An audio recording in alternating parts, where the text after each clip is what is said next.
Hello everyone, it's Shane Kanto, your Wasteland reviewer. Welcome to Wasteland Talks, my weekly talk show where I talk about whatever the hell I want. And to start the year, I have my series of top 10 videos focusing on different aspects of media, including film and television and music and books. And this particular episode is my top 10 TV shows of 2023. So basically, if a show ends in a particular year, that's how I kind of define it. So there's some shows that it might be still going on that really aren't in contention for this, but here are my top 10. My number 10, Succession Season 4. And this was, if you take a step back and think like critically, this show, this season in particular, has some of the highest rated television episodes ever. Connor's wedding was one of the most impressive things I've ever seen a TV show do. The performances, the way that it built tension and pulled back layers on this story. But just in general, this last season, building up to the giant moment of who is taking over this company amongst these crazy, egotistical, selfish crew of this family. And every step of the way just heightens the tension, makes it increasingly more uncomfortable, and just makes for some thrilling television. The acting in this series, especially in this final season, is impeccable across the board, from Jeremy Strong to Sarah Snook to Kieran Culkin, Matthew McFadden, Nicholas Braun, Brian Cox, Alexander Skarsgård, who comes in this season really strong in a big way. And this whole entire season builds to a fever pitch with some iconic television episodes at this point. You're wondering then why this isn't higher. I have other personal preferences like more, but still I could not deny just how impressive this show was and how it wrapped things up.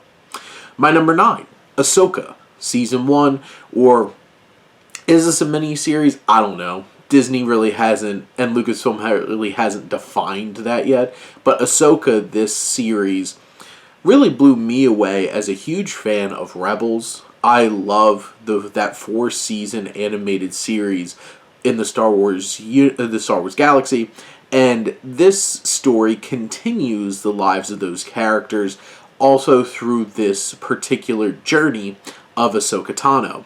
Ahsoka, I really love Rosario Dawson. She is fantastic, one of my favorite actresses working, and she brings this quiet dignity and strength, a bit of stubbornness to the role of Ahsoka. And the journey that Ahsoka goes on in this season is one of my favorite arcs in Star Wars, and really realizing that she was a child who was trained to kill, and her trying to find the right way to be a Jedi at this point, as she is a Ronin, she is a fallen Jedi. And this particular series really captured that journey. And that episode where she connects with Anakin Skywalker and that whole entire sequence going through their past together, really capturing this impressive dynamic, and seeing Hayden Christensen really come into his own as Anakin, and those lightsaber battles, and seeing this journey that Ahsoka goes on and her mission trying to find Thrawn. And Thrawn's introduction is one of my favorite moments in any television show all year. I love the inclusion of Sabine and Ezra and Hera and how they're portrayed in live action. They just come to life in such a perfect way. Hu Yang, David Tennant's voiced droid, might be my favorite droid in Star Wars now. And this whole journey with Baylan Skoll, played by the late great Rave Stevenson, is such an interesting story, and I cannot wait to see how that journey is fleshed out and parallels with the journey of Ahsoka. They're both fallen Jedi. And I love the lightsaber battle between the two of them, featuring a samurai fighting a medieval knight. Was such a cool idea. My number 8 is What If Season 2. I liked What If Season 1, I guess, a lot more than other people. I really enjoyed it, but this one blew me away. Each of these episodes is so impressive in what it's able to accomplish, and it's so engrossing And whether it's, having some Marvelized fun with a previous story, like the Die Hard Christmas episode, which probably is my least favorite one, but it was still a lot of fun. Having these different versions of the Avengers, like the 80s Avengers fighting Ego the Living Planet, was a really cool idea. Having like 1602 Avengers and seeing all these characters thrown into a previous time. And, putting Nebula in a noir film, all of these kinds of things going on. I really was impressed by the animation. This is gorgeous, and some of the visuals that they were able to portray is just awe-inspiring. And I love the journey that we see Captain Carter go on through multiple episodes. I love the introduction of Kahori, who's a fantastic new addition. Great performance as well from Devery Jacobs from Reservation Dogs. And Haley Atwell is such a fantastic lead for this series, and supporting narration from Jeffrey Wright. And, of course, bringing back Benedict Cumberbatch as Strange Supreme as well. This final episode, though, is really the root of what you can possibly do with the multiverse and a multiverse story, and it was so exciting to watch. The action was incredible. The visuals were incredible. This season really blew me away and gives me a lot of hope to see what they do with the multiverse and live action moving forward with Deadpool 3 and the next two Avengers films, and whatever other films are going to be directly pulled into this multiverse story. My number 7 is The Marvelous Mrs. Maisel, and this is the 5th and last season of the show. Rachel Brosnahan still absolutely kills it, and she is one of the best leading characters in modern television, and just Brosnahan brings so much life and poise and humor and strength to this performance. Alex Borstein, who plays Susie Meyerson, they're such a great duo, all leading up to the final moments of the show. It was just a simple phone call. It just felt so right and beautiful. The final episode, one of my favorite finales ever, finally seeing Midge get up there on microphone on national television and doing her thing. There's some great episodes in this season, including a roast of Midge, which was fantastic, but this season stood out by jumping into the future and showing where Midge goes and how her life has changed and those dynamics. And it's one of those kinds of things that just blows you away that this show was able to keep things up. It's great supporting cast from Tony Shalhoub and Kevin Pollak and just Luke Kirby and everybody else in this show. I'm going to miss this one a lot. A lot of shows got taken away, and I'm going to miss a lot of them. My number 6 is Good Omens Season 2. I didn't know we were going to get a second season, and now I need this third season that's supposed to be coming out, because David Tennant and Michael Sheen are one of the best duos in the history of television. Their dynamic as Crowley and Aziraphale is so great, and I love them, and I love them together, and I want them to be together.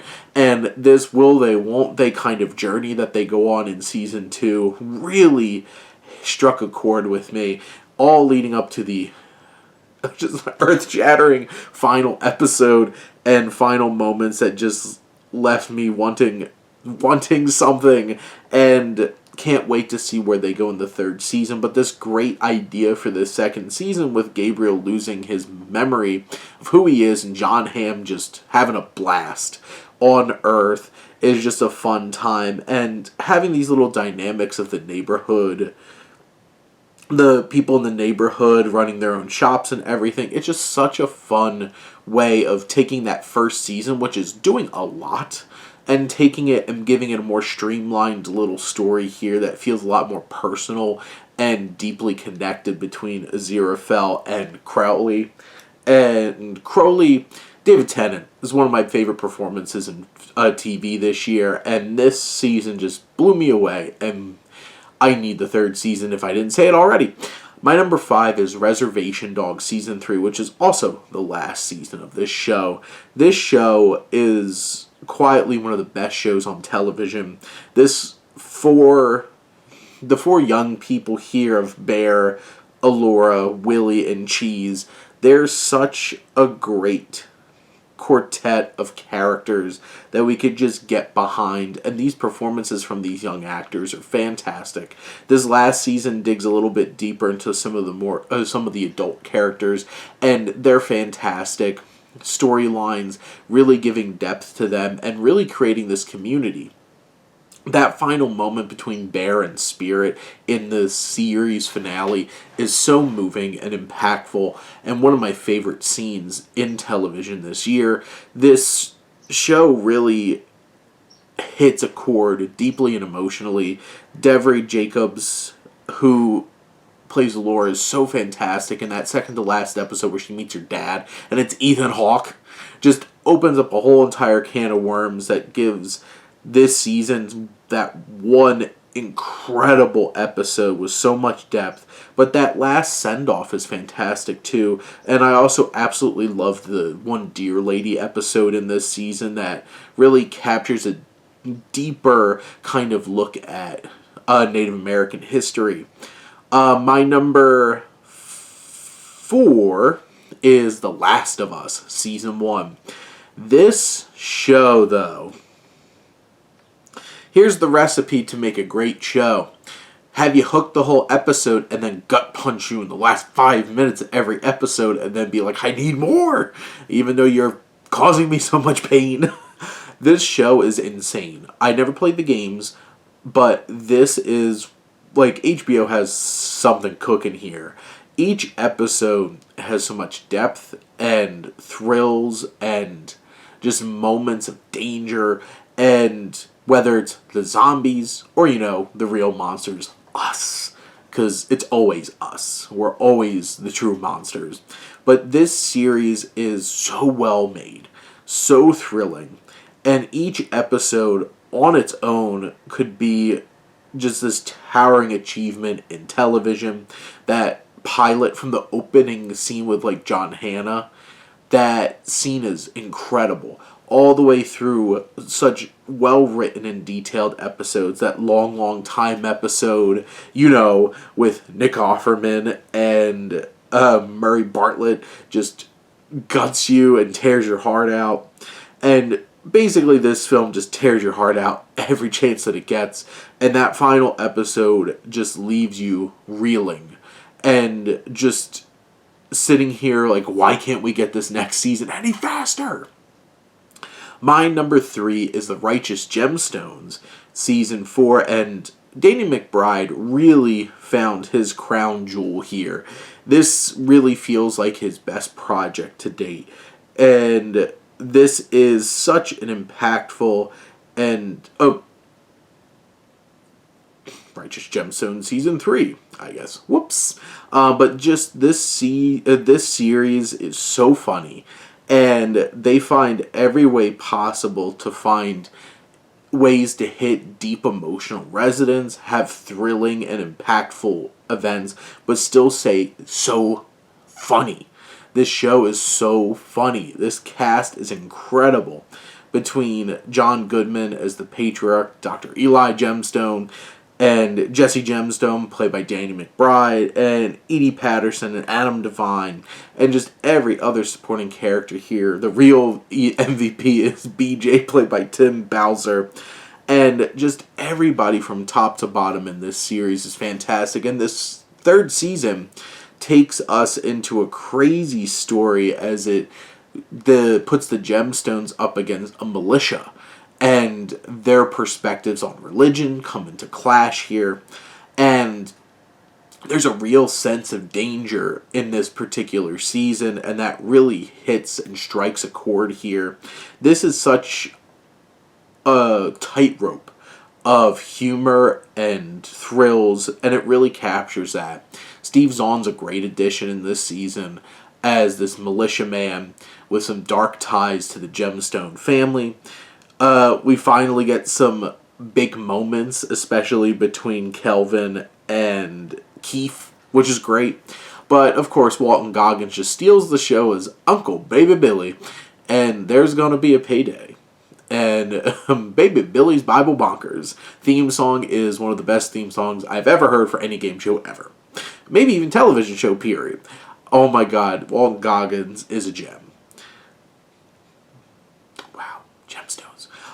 My number 2 is What We Do in the Shadows Season 5. This show will never not be one of my favorite shows on television, and it's coming to end in 2024, and it makes me so sad. But this season really progressed things and finally showed us what would happen if Guillermo became a vampire and dealing with becoming a vampire. And that made this new season so interesting and different and shaking things up in a meaningful and impactful way. I can see why the show's going to end with the next season at that point, but it's still something really interesting and different and bold that they do in this season. Everybody's hilarious. Matt Berry is the funniest person on television. As long as he's in a television show, he's going to be my favorite performer of any television show because he's just that good. But this whole ensemble is incredible. There's so many great episodes, from like the Pride Parade to the campaign. The local news episode was hilarious. Just everything, all leading up to those final 2 episodes that are really confronting the relationship between Guillermo and Nandor, and it really feels like they're driving towards something, and it's so interesting to see where this show goes in its final season. But just this is comedic perfection, and I care about all these characters, and they all bring so much depth in these great performances from this great cast. And my number 1 is The Bear, Season 2. This is probably one of the most talked about television shows on television for a reason, and this show is just goes for it. Just how this show is able to balance an incredible ensemble of Jeremy Allen White, Ayo Edebiri, Ebon Moss Bacharach, and just everybody else. The fantastic special guest stars from like Olivia Colman to everybody else in one particular episode where they have the 7 fishes and really take a look at the this family coming together, bringing John Bernthal back and really fleshing it out with all these other actors, Jamie Lee Curtis and Bob Odenkirk and John Mulaney, and just everybody else coming together. Some of these episodes, similar to what I said about Succession, are some of the best episodes in television you're going to find. Whether it's Fishes, that hour long 7 Fishes Christmas dinner episode, to Carmy going on his own journey in Forks, all the way up to like The Bear, the last episode of this season, the launch of this restaurant, and the craziness that ensues. But I love this whole journey of trying to open up the restaurant, Carmy's relationship that he develops throughout this season with Claire, played by Molly Gordon. I love their dynamic, and just this show is hilarious. It is intense, and it just really captures so many great elements that make a great television show, and I cannot wait for Season 3. But that's it. That's my top 10 TV shows of 2023. Watched a lot of television, not as much as movies, but I still watch a lot of television, and this was a great year for television, and also one that tore my heart out because it canceled so many of my favorite shows, and I'll miss them. Letterkenny, Archer, Barry, Marvelous Mrs. Maisel, Reservation Dogs, Succession, Ted Lasso? Probably, maybe, I don't know. They won't give us straight answers. And announcing of other shows ending, and Young Rock, love that show. But there's just so many great things for television this year, and you should really take a deep dive and appreciate them as they're all still on streaming, hopefully, and will stay there. I don't know about that, though. But thank you, as always, for tuning in and supporting your Wasteland Reviewer.